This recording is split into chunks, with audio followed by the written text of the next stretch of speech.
And we're live. Hello and welcome, everyone. It's time for another powerful, amazing, inspiring, whatever the episode of IT Career in Australia channel. And today we're unlocking one of the best kept secrets of job hunting. So we're going to talk about how to network your way into the hidden job market in tech with Chris. So you know that a lot of jobs are never advertised, but it doesn't mean that they are out of reach. In this session, we explore how to tap into this hidden job market through some strategic networking, both online and offline. And Chris will share how to build these authentic connections, ask the right questions, and position yourself for opportunities before they even go public. So make sure to bring your questions and don't forget to introduce yourselves in the comments. Let us know what you do, where you're watching us from, or at least just say hi so that we know that you're here and you're listening. I'm Jana Martins, if you forgot by any reason.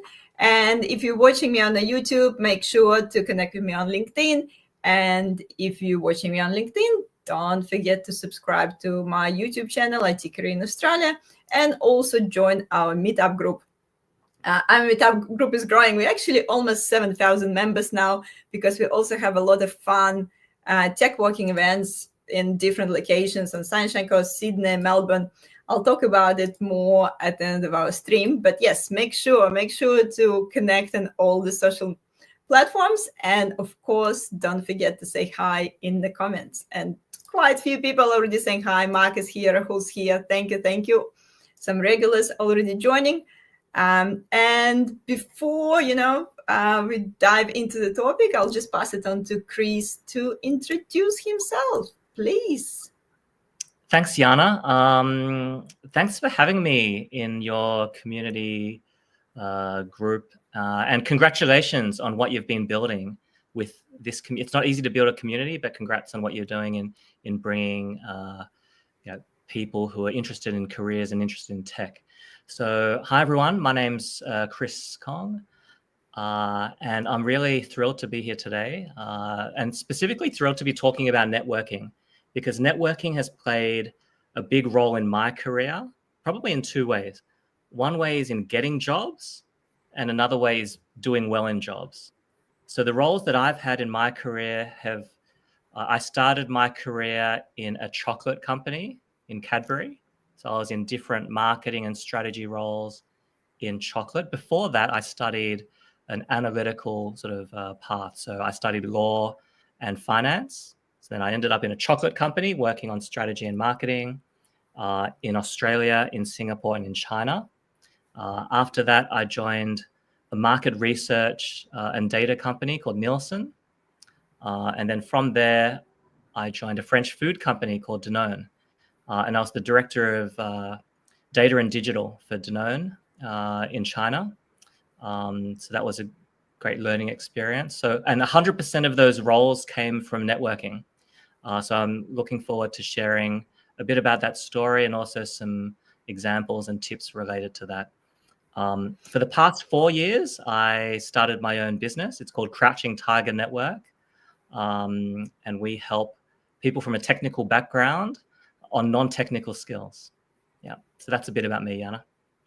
Perfect, Chris. And I'm sure people are already really curious about how I can get from the chocolate factory and a law degree into data analytics.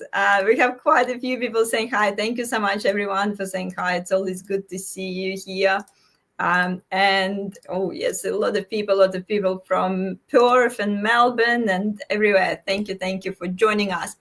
So as usual, we will have a little bit, a bit of a theory, I guess, to go through a few slides, but feel free to pop your questions as we go. Don't wait for the end of the session, so you can ask questions during our conversation at any time. Chris, I'll pass over to you to, I guess, more formal part to give us your main tips first, and then I'm gonna obviously ask you a bit more. Thanks, Jana. Additional questions. Thanks a lot for that. I hope you can hear me. You've kind of frozen on my screen, but I hope you can hear me okay. Yep. So, did you know that 70% of jobs aren't advertised? most people that I interact with so for those of you who have joined, I assume that many of you are either working in tech or wanting to explore a career in tech. And so perhaps I'll ask you a question, maybe you can share in the comments, like how are you looking for opportunities in tech? Like what do you do to find, if you want to find a new job or you wanted to find a better opportunity in your area? One question I'm curious about is how do you search for roles, or how do you learn about opportunities? As you're thinking about that, I think I'll share that most people that I know search for opportunities through job platforms. Yeah. So through, so in Australia, for those of you in Australia, it'd be through a platform like Seek, or maybe through LinkedIn, jobs posted on LinkedIn. Yeah, but a lot of people are searching, for roles through that. Yeah, so some people have put tech networking. I think That's Jana's tech working, yes, yeah. A yeah. lot of people are saying networking, Seek, LinkedIn, and networking. I guess Seek and LinkedIn definitely winning in Australia, the two most popular sites. Yeah, Seek and LinkedIn. Contacts, LinkedIn as well. Yeah, I think LinkedIn is sort of getting more and more popular. Sometimes I actually feel a little bit that LinkedIn overtaking Seek in a way sometimes. But yeah, Chris, like, do you think that the number is accurate? I'm questioning it sometimes myself. Like, there is definitely a lot of jobs that not advertised, but like, I'm actually sometimes questioning if it's like actually a 70%, because a lot of, I guess, big organizations, they have to advertise. I understand the smaller companies would not advertise, like, and always go through, like, a lot of times go through recommendations. But I feel like bigger companies, they sort of have to advertise. Yeah, that's a great point there. And probably the better way so actually, it's a bit unclear what the number is. Is it 70%? Is it 60 or is it 80? But I would say more than 70% of roles are decided either without being advertised or being advertised but already having a person in mind for that role. In my personal career, it's 100%. 100% of jobs that I've had have either not been advertised or had basically had me sort of earmarked for the role beforehand. And I think in some industries, it's probably a bit different. I think if you're talking about like outside of tech, if you're talking about blue collar industries, I think it's pretty different. But I think when it comes to professional white collar jobs, I think it's very high. Yeah, and I think incorporated into that is referrals. I think referrals are a great source as well. So actually, even if you are applying for jobs through Seek or through a job marketplace, I mean, even if you're going through that approach, I think the suggestion I would have would be to speak to someone at the company before you apply, given that most jobs have so many applications and hiring managers literally will only spend a few seconds reading through whatever you're writing. So yeah, I think being able to get ahead in some way is really important. Yeah. So what do you think? What do you think, Jana, about the number? Yeah, just a quick one. The Maxime put Indeed in the search. Like, I don't think like I ever look at the Indeed for the job opportunities in Australia. Like, I'm actually curious if anyone ever got a job through Indeed here. Like, it does exist, but maybe I don't know something. Yeah. I don't know the number. I did actually question that number before because it seems like quite a high number. So I feel like the number is a little bit less than 70%, but there's definitely, as you said, sometimes a job advertised, but people already have someone in mind for those roles. Yeah, exactly. Yeah. And I think this slide kind of talks to why that number seems high. So whether it's 70% or 60 or 80, let's say more than half of roles, are not advertised publicly. So why is that? I think we've put a few reasons here. One is that many recruiters don't understand the roles that they post, and that applies even more so to tech. Most tech recruiters don't come from a tech background, and so the approach that they're using is basically, I think at a practical level, basically applying, Control F, keyword searches, just to look for a couple of buzzwords. And so, for example, when I was leading a data and digital tech team, I had huge frustrations with our recruiting partners because it was a very inefficient process and they were providing candidates that were really just not suitable. It was a big waste of time. And so the approach that I took, actually just at a very practical level, was using my networks of people to get referrals or to get introductions to people that were more suitable for the roles that we were seeking. So that's the first one there. The best opportunities are often filled before they're posted. So that goes to the point where, as Jana was mentioning, there are a lot of guidelines that companies put in place to try to, create at least the aura of a level playing field. Roles need to be posted, but the reality is a lot of roles are posted just as a compliance measure, and someone who is either internal or someone who's been referred is usually a leading candidate. And many roles are created or reshaped through conversations. Shortly, I'll share a bit more about my journey and how that's practically occurred in my career.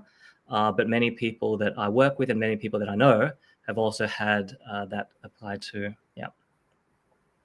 And I also think it can also influence at the moment. The reason sometimes I'm, I guess, reluctant to advertise the role, simply because I'll get too many irrelevant applicants.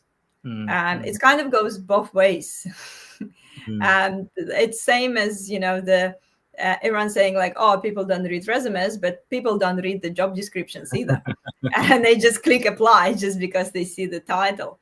And that's sort of, the whole process is a bit broken. And I guess with some of the AI generated applications these days, you're actually increasing the amount of applications. So you advertise a job and you get more applications, and you create more work basically for yourself, and you can't even go through those applications and provide the feedback.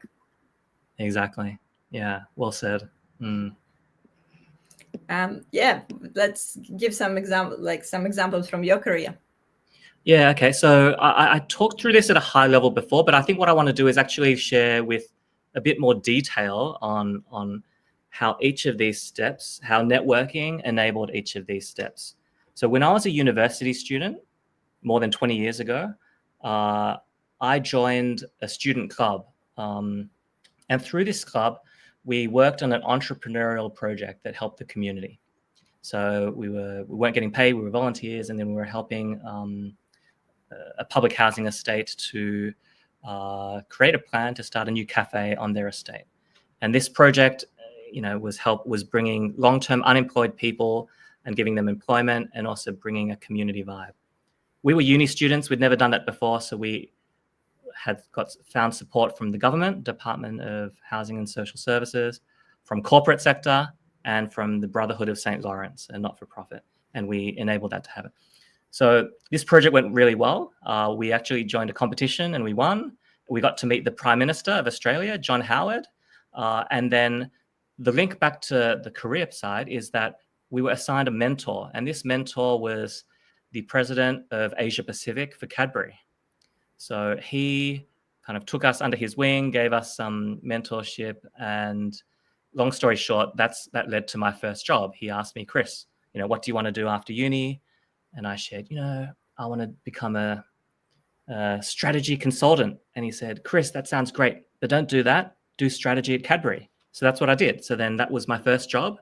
And it really changed my career, but kind of my life, because through Cadbury, I started working with Cadbury in Australia.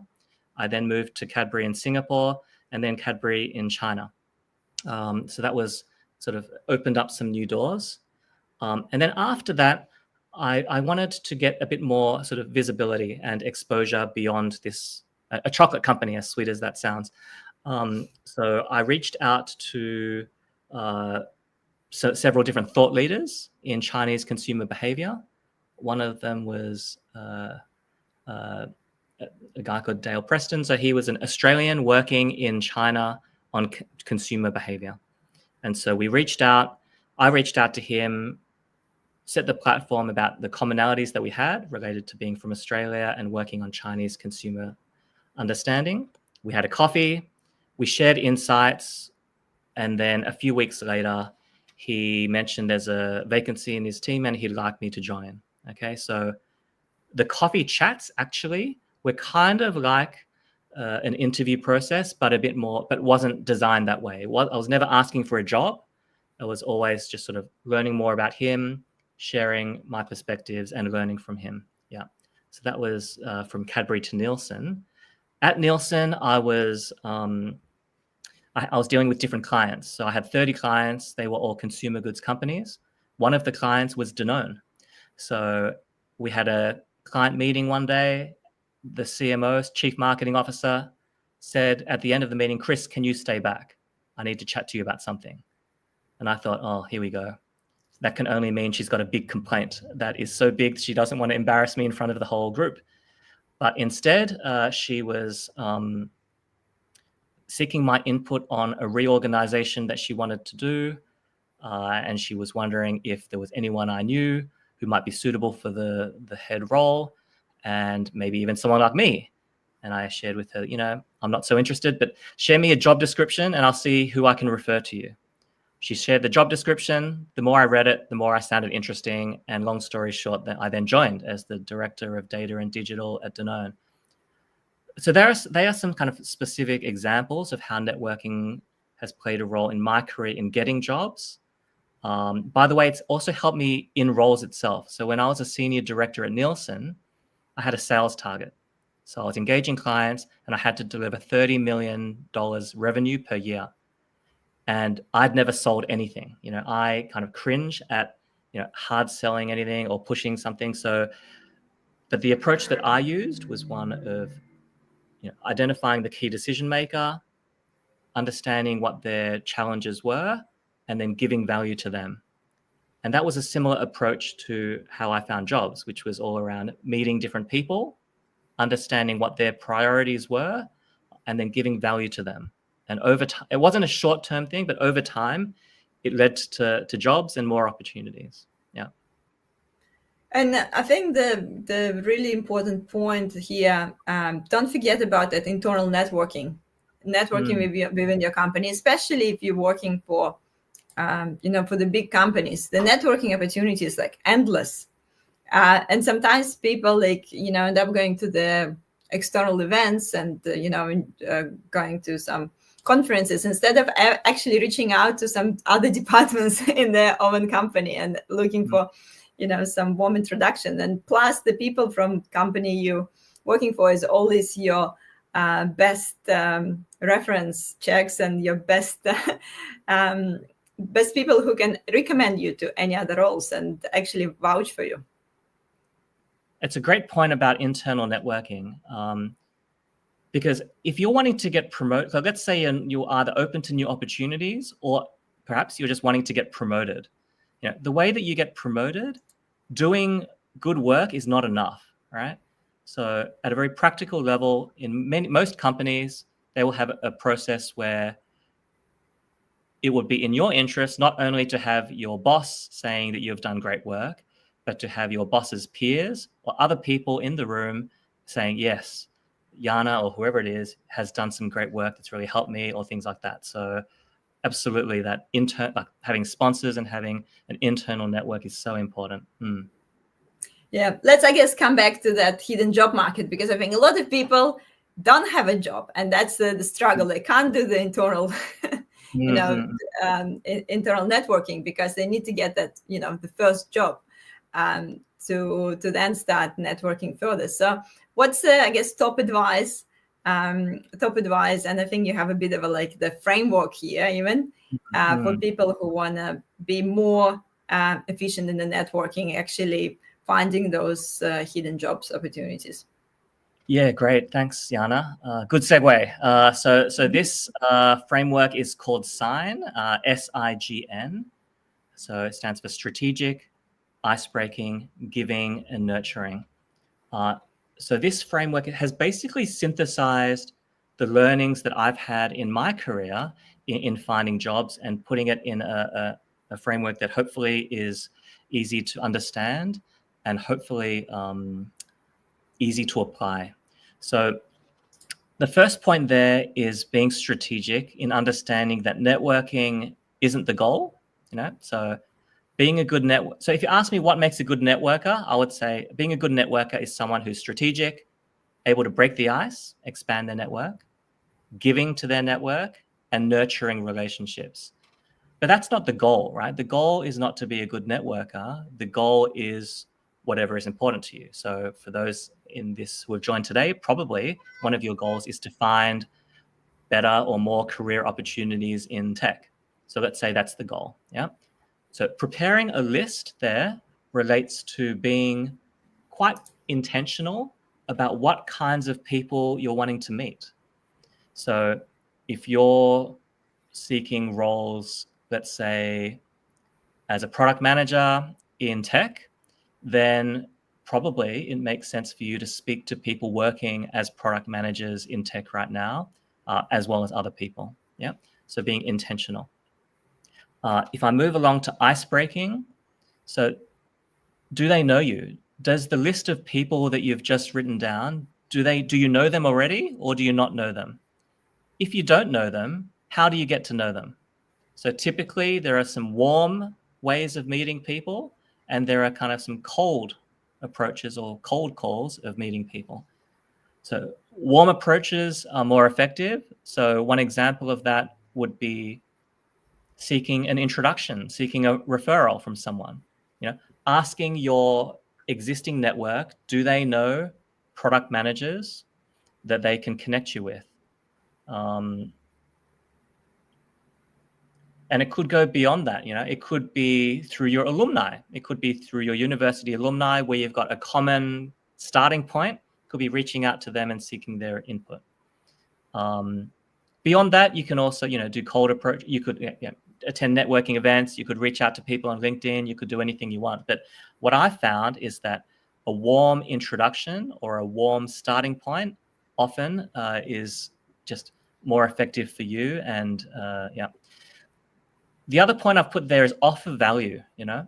Most people, ask for, let's say, hey, Yana, you've got great experience in this topic. Can I have a coffee? Can I treat you to a coffee for 30 minutes and pick your brain and ask you a lot of questions? So basically that equals, Yana, I want something from you. Give it to me, please.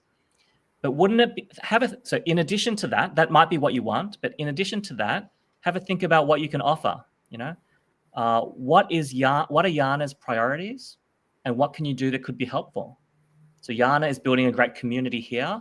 What do you think is related to that? What is she wanting to do with that community, and how can you help her? That might be one example of how you can offer value. And that could be knowledge. You could offer knowledge. It could be experience, share your experience. It could be contacts. You could introduce her to people. It could be many things. Be resourceful. Okay, Yeah. so I can probably give a few examples here. You already mentioned that, because I guess really simple examples. If the person just sending the resume and saying, "Hey, here's my resume. Do you have any openings?" That's probably a message like going nowhere, to be honest, because it's not targeted. There is no sort of. It just same message can be sent to many people. Some people don't even look if I'm actually hiring in any space, because most of the time I'm hiring really, really specific positions in enterprise architecture and can't help, with any other roles. But then people contacting because they want to attend the event, or they want to recommend me a speaker, or they want to share some interesting article and think maybe I should do the topic on a similar with the similar topic, or maybe they know someone who will be a great speaker. So most likely I will reply to that message. It's a massive difference than just sending your resume through. 100%, and building on what you're sharing there, Yana, it's really about how you can create pull from someone else versus pushing who you are or what you have. How can you create? So let's say when I was in the example I shared before, where I was reaching out to the Australian kind of thought leader in consumer behavior, It wasn't about me pushing myself about, hi, yeah, this is my background. Do you have a job vacancy for me? It was more about, what challenges are you finding in your role right now? Oh, and then sharing my experience and perspectives on those challenges. Because if you can already start solving some small mini problems, then instead of you asking, do you have a role for me? You're flipping it and you're having someone else proactively ask you, hey, would you actually consider joining my team? So that doesn't always happen immediately, but if you can continue this approach with many people over time, then the results will come. And that really is the basis of the next pillar there, which is giving, giving before taking. That really summarizes what Yana and I were just sharing. The key kind of starting point of giving is to understand what's important to someone else. So listening before speaking.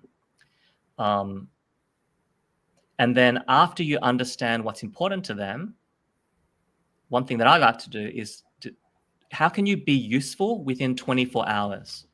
Within 24 hours of meeting someone for the first time, and when you're meeting them, you're listening, you're asking questions to understand what's important to them. And then after you've understood what's important to them, do one small thing within 24 hours that could be useful. This could be sending an article. It takes you a minute.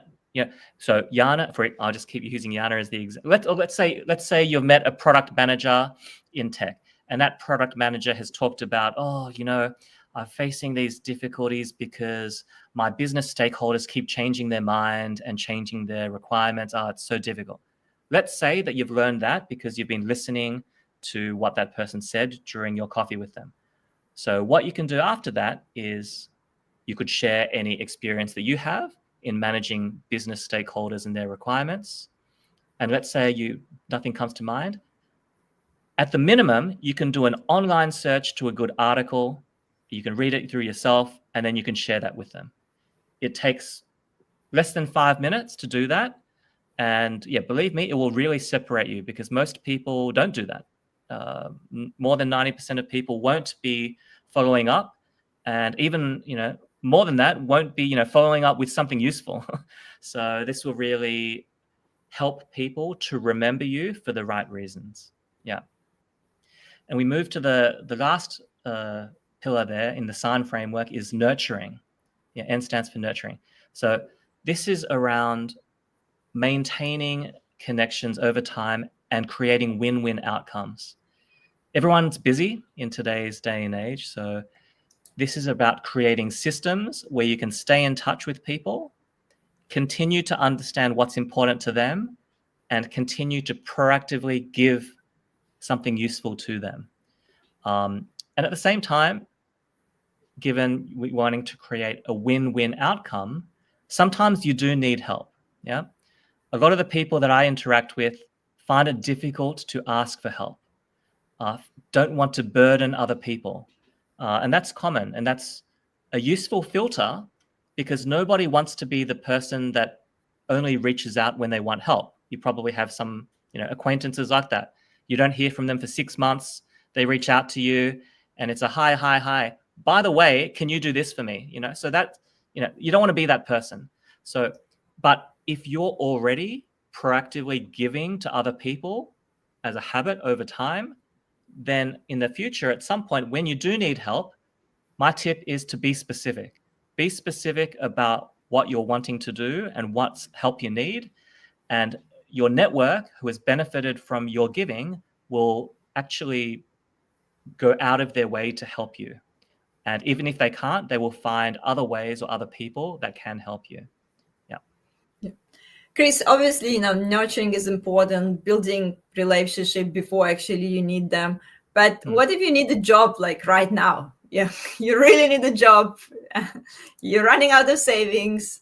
Yeah. You wanna, you do wanna take time and build those relationships, but you just really need a job.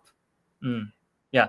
So a couple of things on that one. So first of all, I think that this is not an alternative to looking for jobs on job boards. I think this is a complement. So I think do both. So that's one point. I think Secondly, is that by giving to other people, so for example, sometimes the lead time is not big. After I, for example, reached out to that person on LinkedIn and then understood his priorities, shared my expertise, it was only several weeks before that led to an invitation to join his team. That doesn't always happen, but I think for me, I would say if you have a short-term goal where you need to find a job now, that's good. Keep looking through job portals. And as we mentioned before, actually supplement that with finding introductions to people in those companies. If you're applying for many jobs and you're not getting many interviews, then interestingly, my suggestion would be to apply for less jobs, but to go a bit deeper in meeting people in those companies, getting introduced to people in those companies so you can learn about what they do. And at the minimum, in your cover letter, you can even just write, as discussed with person ABC in your company, I'm excited to join. So that I think is a bit more tactical for if you're wanting to find a job now.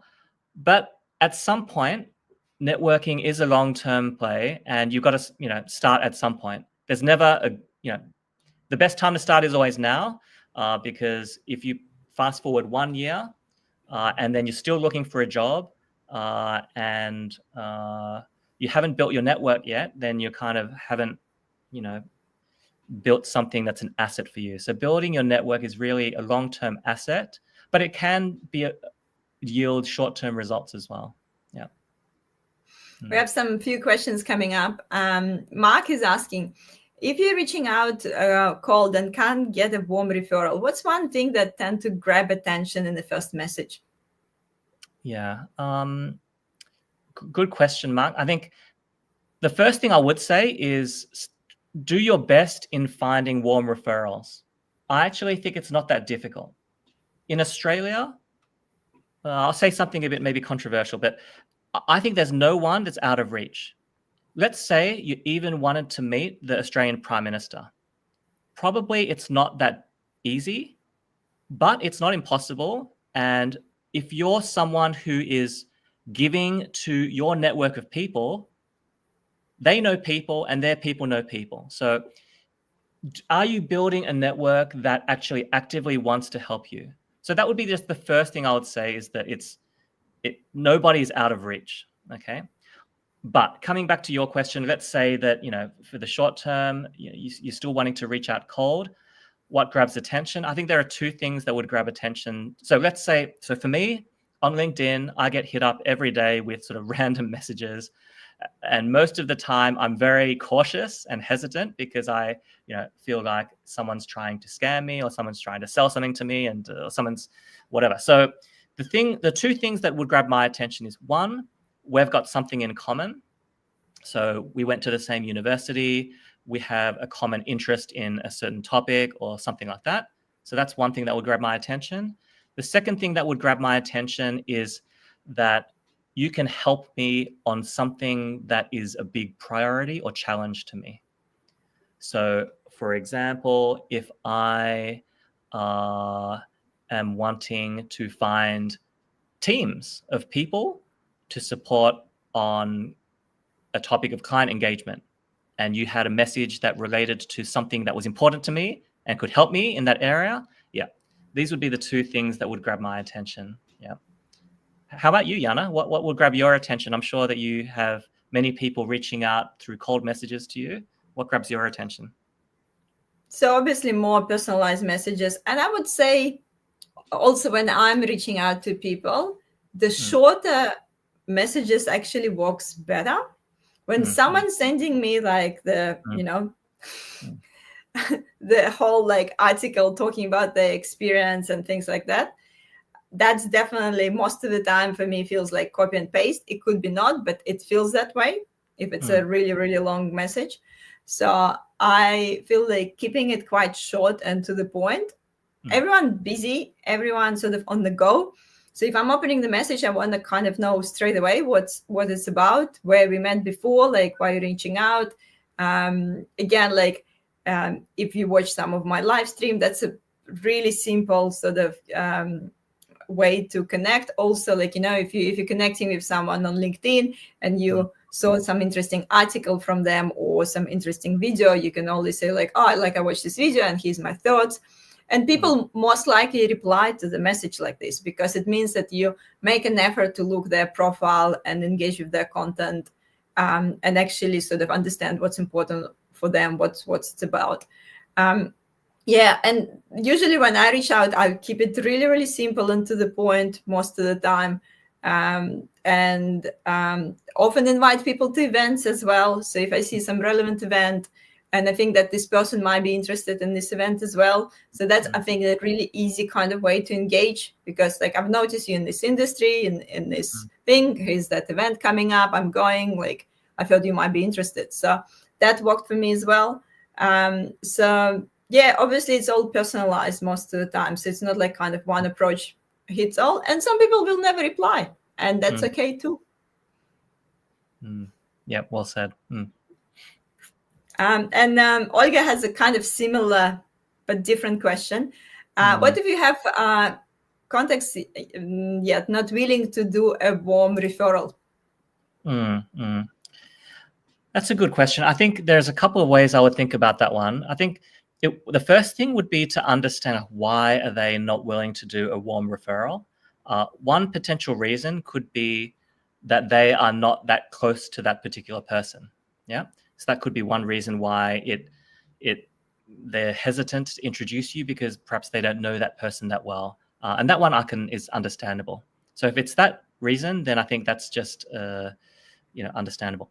But if it's a different reason, which is a person that is kind of not willing, or like not willing to help you, let's say they have a contact who is relatively close to them, but they're not willing to kind of introduce you to them, I think that indicates that they don't necessarily want you to win. So when I think about the people in my life, and I kind of think of my network as my advisory board in my life. Yeah. So if I'm the CEO of my life, I've got people around me who are from different areas. They have different specialties, but a common element is they all want me to win in my life, and I want them to win in their life.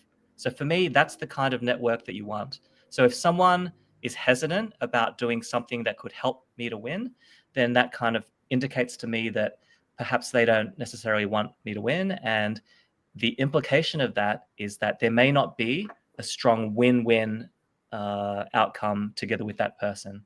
So I think the reality, and that happens, different people have different, things, their approaches to doing things. But I think the consequence of that would be I would probably focus my efforts on giving value and supporting different types of people, if that was the case. Sometimes I also feel some people maybe don't want to do introductions because those people who don't like asking for help, how you mentioned in your slide as well, that some people are uncomfortable asking for help. Yeah. And for them, doing the reaching out to that another person, even reaching out not for themselves, but for someone, also feels that they're asking for help. And that makes them feel uncomfortable too. Exactly. I definitely saw those people as well. So it's not, I guess, always. I don't think it's always that they don't want you to win. Sometimes it's a sort of personality trait as well, that they just uncomfortable reaching out for help to other people in general. Yes, and building on that, I've got a small tip related to, if that's the situation, one thing that you can do is you can draft a short note that the person. Yeah, I think drafting a note to help someone to introduce you to someone else can be helpful for a couple of reasons. One, it makes it easier because someone can copy and paste and maybe edit a bit, which makes it easier for them. But secondly, you could put some thinking time into how you could position the introduction as a win-win. So instead of, so that was Olga, yeah. So instead of, hi, person X, I wanted to introduce you to Olga. She's interested in this topic and wants to connect with you. So in addition to that kind of one-way thing, you could help to draft a note that mentioned, I think this is relevant to you because Olga has a lot of experience in area ABC, and she would be happy to share that. Yeah. Yeah. Olga also mentioning, I have found due to economy, more people are guided as I'm in the same industry in those close contacts. And that could be the case as well. They don't want to ask for a favor for you because they wait, then they will be looking for a job and they want to ask for favor for themselves. I think that could be the case too. That could really be the case, and you can't control how other people approach things. But my suggestion to all of us in this call is that by opening up your network to other people, it will clearly be a value add in your life. So, because your pie can grow, right? Introductions are really valuable to other people, and they take limited effort from you. Yeah. So it takes a couple of minutes to introduce two people together. Let me share an example. So I was interacting with a lawyer, and she's a senior lawyer in a firm. I asked her, and she's from an Asian background. I asked her, by the way, are you familiar with the Asian Australian Lawyers Association? And she mentioned, no. I go, okay, well, I've got my friend who started this group several years ago. Let me introduce you to her. So I introduced them together. And then a year later, my friend had become the New South Wales branch president of the Asian Australian Lawyers Association. This is because she's awesome, not due to me, but the 5 minutes that I spent in connecting them, even though it was very limited effort from my side, created a lot of value for them. And yeah, so I think that would be just the mindset that I would encourage. Yeah.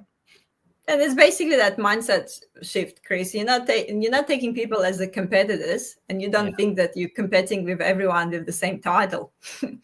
You actually, by exactly what you said, by helping each other and opening up, that could lead to more opportunities in the future. You help this person now, you never know where this person end up in a few years when you will need the help. So, and definitely some reciprocity that can lead, don't be short-minded thinking about like what's next, that can really return to you a few years after. Exactly. Yeah. Well said. There's a few other questions. Ankit is asking, I found the coldest ones are the tech recruiters. Never received any responses or guidance from them. Never found any interest in networking. How do I approach them? Ankit, I'm actually probably going to answer this question quickly, Chris, and then you can add. Please. So the agency recruiters usually quite busy and receive like millions messages, especially like on LinkedIn and everywhere, like per day. They usually have like 10 roles, and they like just running around trying to push the candidates to those roles. I would never expect that the if recruiter have time to respond to you, they're probably not busy, and that's probably not a good sign. They don't have enough roles. So it is hard to get through recruiters because they get bombarded through the messages. But if you get someone who warm connection to this recruiter, introduce you, same thing. Recruiters always will look at the resumes. If they're past good candidates, send them recommendations. If they know that they place this candidate as a great candidate and that candidate send the recommendation, they will always connect. Again, it's the same that Chris was saying before about that warm referrals. Getting through recruiters directly, it could be quite challenging if you're not specifically matching their job search right now, like candidate search right now. Anything to add, Chris? No, I think you've nailed it. Yeah, nothing to add to that. That's perfect. Mark asking, any advice on how to find the right people to connect with when the job title doesn't really tell you much about who's actually involved in hiring or making decisions? Yeah.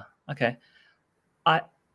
So it sounds like your starting point is very intentional around finding a key decision maker involved in the hiring process at a certain company, let's say, which is great. My build would be that you could.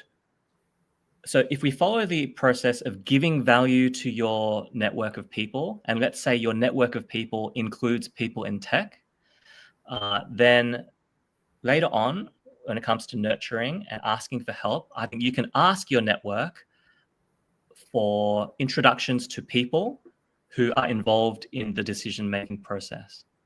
It sounds like your approach might be, I might be making this up, but the gist I get from the question was perhaps you're looking at finding people through LinkedIn who are involved in like deciding who to hire, something like that. So that's good, but I think I would focus more on warm referrals. So interacting with people and asking them for introductions to people who are involved in the hiring process. In that way, it makes it much easier for you. You don't really need to do the heavy lifting of working out, what is the org structure in this company? Who's the key person I need to talk to? No, instead, you've proactively given value to 20 people in your network, and these 20 people are looking out for you to find that decision maker. So that would be kind of the different sort of approach that I would use in trying to find. But I agree with the goal of finding the decision maker, but I actually think you can leverage other people to help you on that versus you being kind of like a lone wolf in trying to find that person. And by the way, even if you found that person and you reached out to them, they may or may not respond. Yeah. I must say, last time I was changing jobs, if I would be really interested in some company, I would connect with anyone there and just basically approaching anyone who I'm connected to in the company and ask them about the company culture, ask them if they know anything about, the particular role, ask them a bunch of the questions, and then basically leave it up to them if they take the conversation further or not. But usually I would just ask heaps of questions about the company itself, because even if they're not willing to introduce you to whatever decision-making hiring manager, you gather some insights about the company anyway.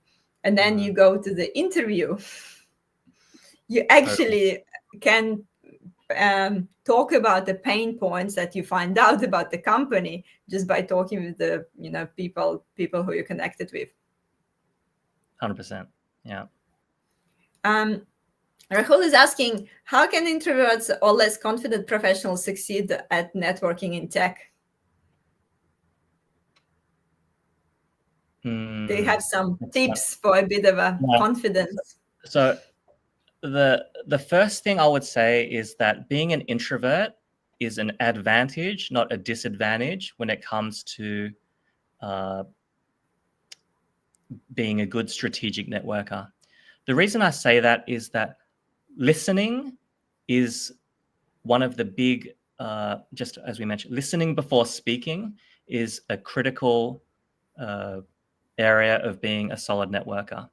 If you're like some introverts that I interact with, mentioned to me, a networking event is so awkward. I don't know what to say and that kind of thing. Well, actually, the thing that's really lacking is people asking curious questions of other people. Most people want to talk about themselves. And so if you can ask good questions that can help to understand or help other people to share about things that they are passionate about, one, they'll feel good about that. People like to talk about themselves. Two, you can learn about what's important to them. And three, that enables you to follow up with something that's useful to them. So that would be my my main sort of suggestion to you in leveraging your strength, the strength that many introverts have, which is in asking solid questions. I really like, Chris, how you actually put the being introvert is advantage for networking. And I have a little tip for Rahul as well. So obviously there's some great questions that you can ask, and you can probably write down those questions in advance. If you still feel a bit nervous and don't know what questions come up, you can come up with like 3 questions that you're comfortable asking people and curious about. And then if you go to networking event, I don't know if it was Mel Robinson or someone have this technique, like just counting to 5 to 1. So you just look at the person, you count in your mind 5, 4, 3, 2, 1. You go and ask that question. You're just tricking your brain. Stop freaking out and just refocusing and just memorize this question. Count 5 to 1 and ask that question, and just try it till you get comfortable of doing that. If it's a face-to-face event. I think we have one more. I'm cautious about the time. We're already at the 50 minutes mark. Last question, Chris, and then I also want you to share how you can help people further. Maxime is asking, how do we get in front of people in the company we want to work in? Meetup or tech events? What is your main suggestions, I guess?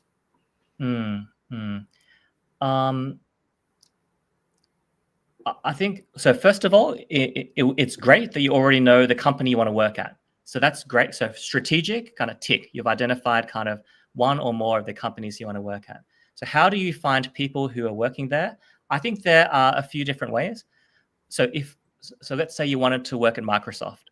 I think one thing that I would do would be to follow Microsoft, understand the events that they're holding, and they will be holding many events at their office or other related events, and I would attend them. And through that, you will naturally meet people who are working there. So that's one thing I would do. Second thing I would do would be to attend, tech meetup event. I would follow Jana's community and other, related communities and find out about events or things that way. The third thing I would do would be to focus on giving value to your own network of people. And then after you've kind of got into that habit of giving value to them, is then to ask them for introductions to someone at Microsoft. Yeah, they would be the main three things that I would consider. And obviously, reaching out on LinkedIn as well and finding that good cold outreach messages, playing up with them. And yes, so don't try to spam people, but try different approaches, try different messages. And again, yes, some people don't reply, and nothing wrong with that. So that's you message 10 people, 2 people reply, and that's the key people that you want to continue conversation and nurturing the relationship. There's quite a few questions coming up, but we're running out of time for this session. Chris, just can you tell us a little bit more about what you do, I guess, and what's the networking bootcamp you have? Sure. I'll make this quick. I know we're running out of time.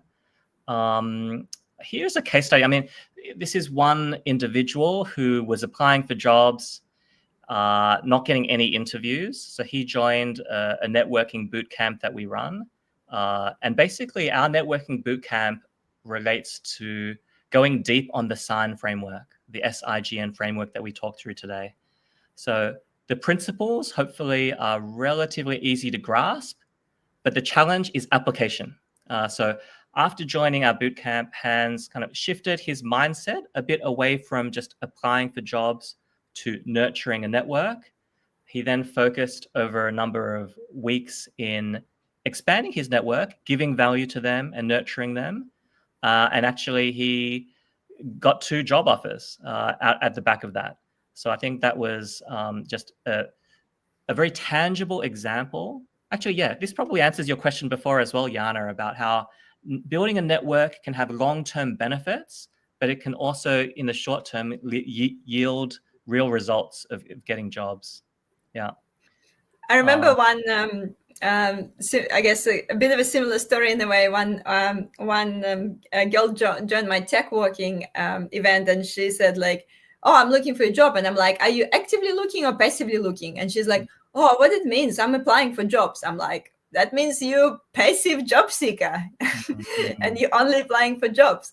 And I think a few events later, she came and she's like, oh, remember me, I'm a passive job seeker. I changed my mind. I started doing more than just applying for a job, and I got the job.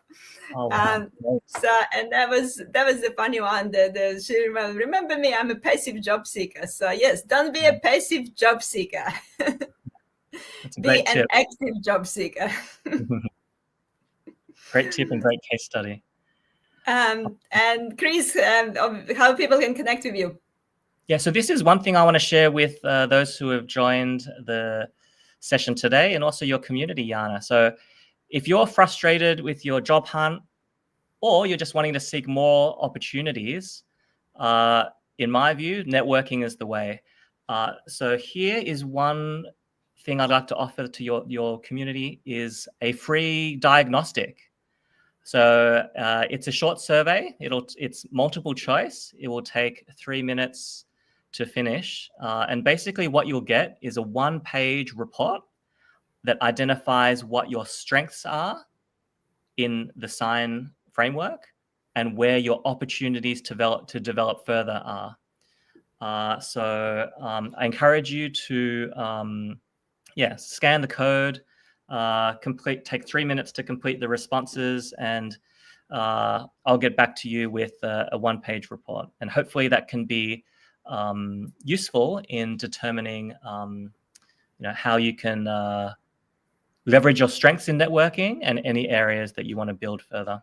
And we'll drop the link in the comments, Chris, as well. So in case people watching on the phone and can't scan the code at the same code at the same time. And we had a few questions from like Najin saying about, then you migrate in Australia, and if you when do you start networking?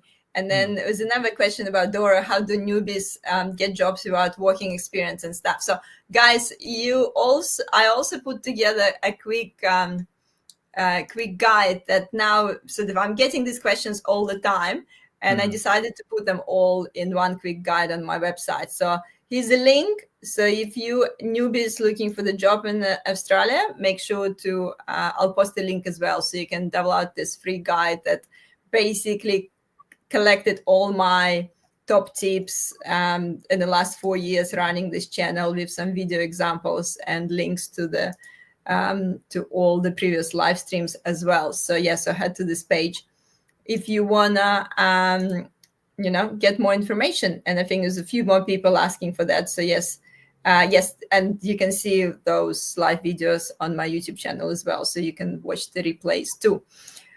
Okay, we have 2 more minutes. Chris, the exciting bit, the most exciting bit of the live stream, virtual giveaway, the 30 minutes virtual coffee chat with some lucky winner. While you're looking at the comments and choosing someone who, winning that networking opportunity with you, I'm just going to do the quick announcement for next week. So actually this week I'm in Sydney. Sydney Network, I'm going to do tech working in Sydney, in Botanical Gardens on Saturday at 10 a.m. So please, if you're in Sydney, that's a great opportunity to catch up in person. I know it's probably going to be raining on Saturday, of course, but look, I'm going to be there regardless with my umbrella waiting for you. So if you want to do tech working with me in Sydney on Saturday, please join me. And then we're going to have a next discussion on the 6th of August. So it's in 2 weeks. And Jonathan going to be talking how to negotiate your next promotion in tech. And I think Chris already mentioned today a little bit about how networking is important for promotion as well. So we're going to touch on a few of those points. And of course, tech working in Melbourne coming up in August as well. So we're doing it every 6 weeks. Make sure to join me in Albert Park on the 26th of August. Here we go. So much information. And Chris, who's the lucky winner of the virtual giveaway?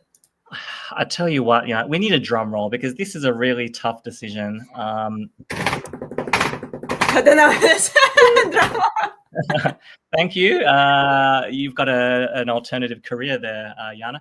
I think the person I want to, allocate this significant award to is Olga. I think Olga, when I scan through the comments, I see many people. Everyone asks such great questions, and I think the one thing that I want to acknowledge from Olga is actually she shared a positive comment towards the end. love seeing the framework as naturally starting to do that. Never thought of a framework. So this sort of small positive encouragement actually, I appreciate all of the questions, and that prompted really great discussion. But I think this one I want to specifically acknowledge, because I think you were maybe one of the only people who kind of shared some positive sort of reflection, and that always makes someone feel good. So thank you. Thank you, Olga. Make sure to connect with me on LinkedIn, and make sure, obviously, that Al can connect you with Chris, and you can organize a virtual coffee chat. That's how networking starting. Mm-hmm. And thank you, everyone who's saying thank you and awesome, and thank you. Scan didn't work for me. Chris will make sure you send me a link, so I post the link in the comments, just in case the scan didn't work for some people, and you don't need to scroll back to the video. So I'll make sure we'll post the link. And that's it for today. So it's 6:30, 6:32. Anyway, running away, having dinner. Thank you so much, Chris, for joining me tonight. And I'm sure we'll see you again sometime on this channel too. Sounds great. I think I need to invest in a new light. So if anyone wants to give me something, that could be a great opportunity. I'll send you a link after. Thank you, everyone. Bye-bye.